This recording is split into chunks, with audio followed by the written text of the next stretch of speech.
Rusland, Kaluga-streek, Trubetskoy-dorpie.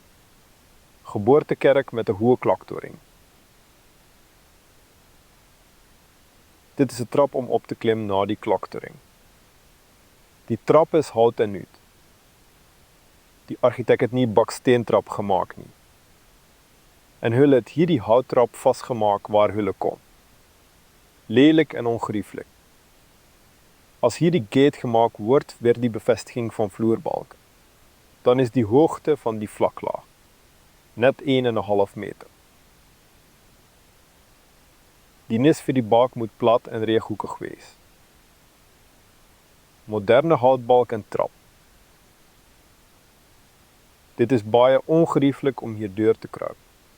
Om hierdie trappe te klim is 'n ware avontuur met akrobatiese toertjies. Dit lyk nie soos 'n vooraf ontwerpte nis vir houtbalk nie. Hierdie kant is ook onreëlmatig in vorm. Drom van die tempkoepel. Trappe en dek van varsplanke, onlangs gemaak.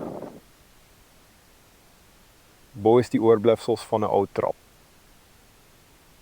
Daar kan gesien word dat die nisse vir die balke vlak en krom is. Dit is onmoontlik om 'n betroubare dik vloerbalk in so 'n nis in te voeg. Die gate vir die reëlings is egter reggemaak.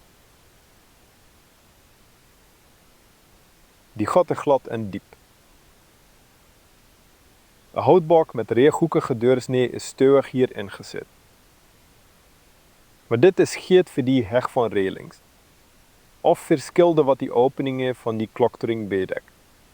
Aan die bokant is die oorblyfsels van 'n ou houttrap. Halfrotstukke hout.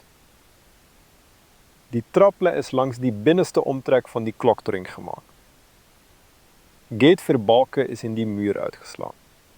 Krom gate met gekartelde rande. Daar was 'n klein stukkie baksteen op die randtoer. Ou houttrap. Dit kan gesien word dat dit later aangeheg is. Vreemde gat vir 'n vloerbal. Blin nie horisontaal met die gat aan die ander kant van die boog nie. Die argitek het 'n hoë kloktoring van baksteen gebou.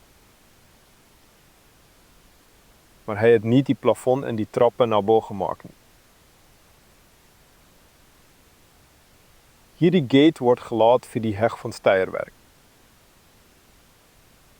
Daar was glad geen trappe in die kloktoring nie.